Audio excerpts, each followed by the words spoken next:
For many people, 2005 is a nostalgic year in the history of Yu-Gi-Oh! In the TCG regions at least. This is the year which released the Banlist, which defines GOAT format, perhaps the pinnacle of skillful interactive gameplay in Yu-Gi-Oh!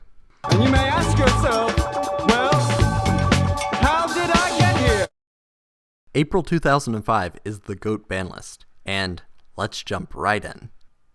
Fiberjar is perhaps bad card design, resetting the game and giving initiative to the turn player, as I have previously explained. But there's an aspect of Fiberjar that is not so obvious.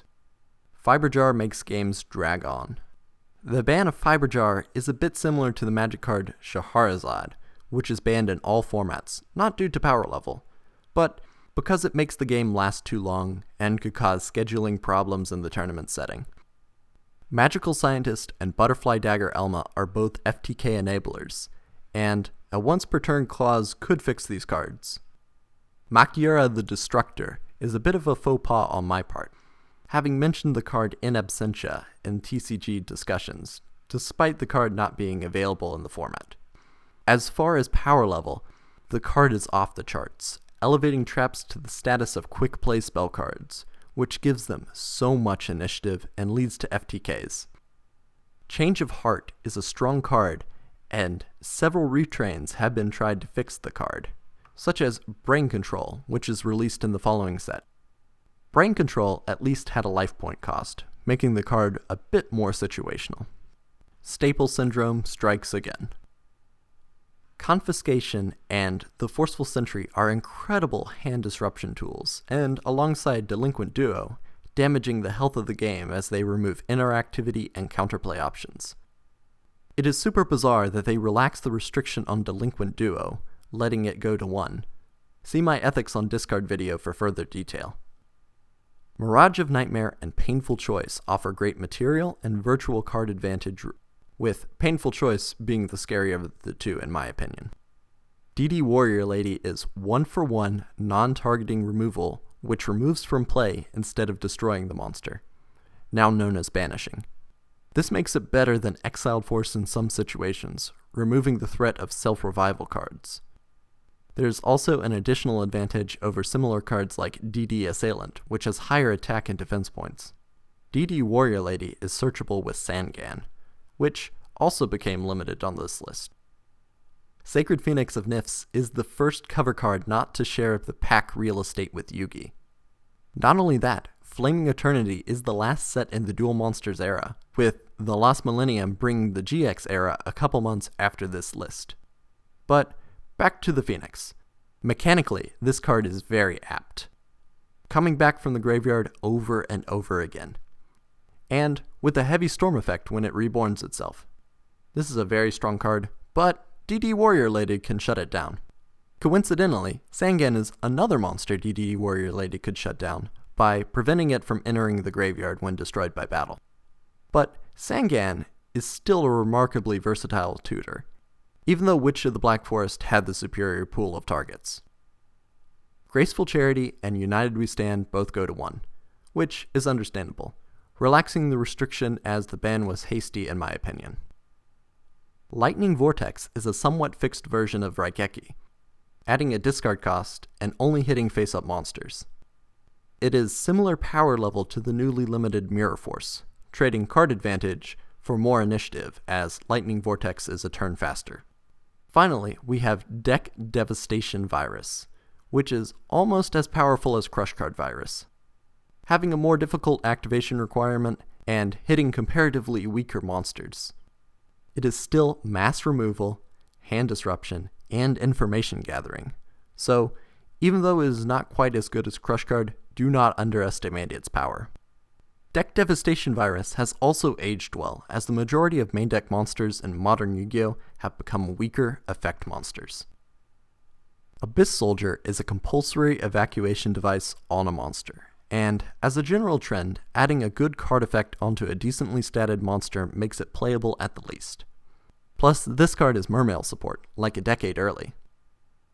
2 loopy cards were added to the list: Dark Scorpion Chick the Yellow and Night Assailant. Dark Scorpion Chick the Yellow and Night Assailant.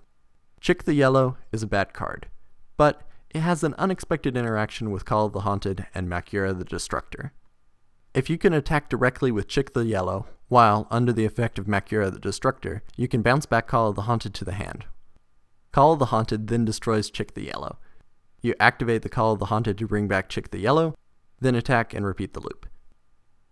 Night Assailant, on the other hand, isn't an OTK enabler. But if you discard Night Assailant as a cost, and have another copy of Night Assailant in the graveyard, you can continuously discard one to recur the other. Add a non-once-per-turn discard outlet, and you have a very powerful combo, which maintains card advantage. Upstart Goblin and Vampire Lord go to semi-limited. Two other edits of the list actually explain the transition of these cards. Sacred Phoenix of Nifs is better recursion than Vampire Lord, and Graceful Charity is better virtual card advantage than Upstart Goblin. Good Goblin Housekeeping is similar to Upstart Goblin, even featuring the Goblin of Greed in its art. The semi-limitation prevents the effect of drawing 3 cards off the third copy of the card. Note that you can mill or discard the cards to enable other copies. 3 stall cards were semi-limited. Level Limit Area B and Gravity Bind are lockdown cards, which shut mini decks out of the battle phase. Emergency Provisions is a little weird, as though it can lead to a lot of life points gained, it hits the list despite its partner in crime being banned, similar to how Makura the Destructor and Chick the Yellow hit the list at the same time. Finally, Morphing Jar number 2 is unlimited. This card is good board disruption and facilitates mill strategies. Take a moment to enjoy it. This is GOAT. Marvelous. Moving on to October, there's a load of adjustments, so previously mentioned cards will be glossed over. Blackluster Soldier, Envoy of the Beginning, is very easy to summon, since cards in the graveyard were not really a resource at the time. The monster was an immediate board presence, and with either of its effects could swing tempo in your favor. Sinister Serpent is excellent discard fodder, and offered free card advantage every turn. In conjunction with the limitation of Night Assailant, discard cost became relatively more expensive. Also, 2 of the best discard outlets were banned, those being Tribe Infecting Virus, which was selective mass destruction, and Graceful Charity, turning the neutral card advantage into a +1. Delinquent Duo and Mirror Force go back to being banned. Easy come, easy go. Pot of Greed is banned. Still not sure what it does. Ring of Destruction is spot removal and efficient symmetric burn.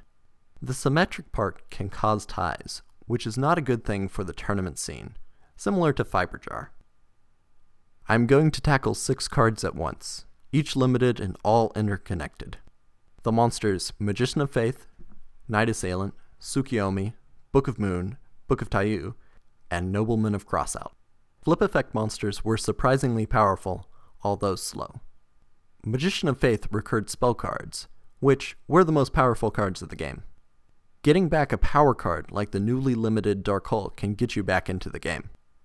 Night Assailant is loopy, but at 1 it can bring back strong cards like Magician of Faith, which in turn could get back a spell. A lot of legwork for a +1.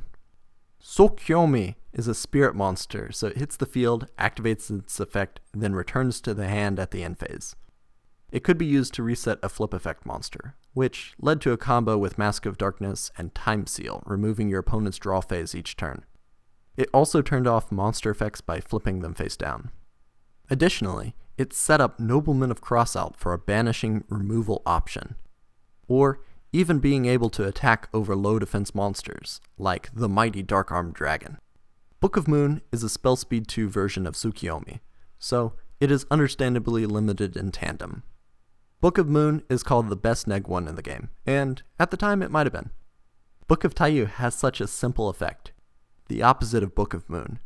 The main utility was speeding up those flip effect monsters, and when using cards like Morphing Jar, either of them, could accelerate mill strategies. Thousand Eyes Restrict is limited for the same reason as Gravity Bind and Level Limit Area B, functioning as a lockdown card. Only Thousand Eyes Restrict could attack, so it was better than either of those cards. Plus, it offered spot removal and protection with its Absorb effect. But how do you get it out of the fusion deck? The combination of Metamorphosis and Scapegoat made it trivial, subverting the normal fusion process. Metamorphosis is actually a design-limiting card, because all fusion monsters have to consider the alternate summoning condition. Scapegoat is a great card because it offers tokens, and seems to see play in just about every era of Yu-Gi-Oh! These tokens cannot be tributed for a tribute summon, but can be used as tributes to special summon monsters, like the Toons. With Metamorphosis, you take one of the Goat tokens and bring out Thousand Eyes Restrict, since Metamorphosis does not require non-token monsters to be tributed. Confiscation swaps places with Delinquent Duo, and out of the 3 hand disruption spells, it is the weakest. It is not particularly interesting or fair, but at least this one had a life point cost. Limiter removal finds its way back to the list again. This card is strong in facilitating OTK strategies, or as a Hail Mary effort to make trades on board. This also may be related to the coming cybernetic revolution. Exchange of Spirit is a nutty FTK enabler with Makura the Destructor, but swapping the deck and the graveyard would be a huge plus in modern Yu-Gi-Oh! 3 monsters left the list. Chick the Yellow had his moment in the sun, but the combo was impossible to pull off without Makura the Destructor. Not to mention it required the one-off Call of the Haunted, an empty board, and the weak monster Chick the Yellow. Marauding Captain is still a great card, but the benefit of level 4 or lower monsters on board begins to decline as the speed of the game increases. Vampire Lord is also removed from the list, although it might be one of the best zombies, both thematically and competitively for the time. Vampires will be a deck one day though. Goat truly is a highlight of the game, a special format to cap off the DM era. I am going to go into more detail in the next discussion video. Next time on the series though, we finish up the DM era and the OCG, then something special.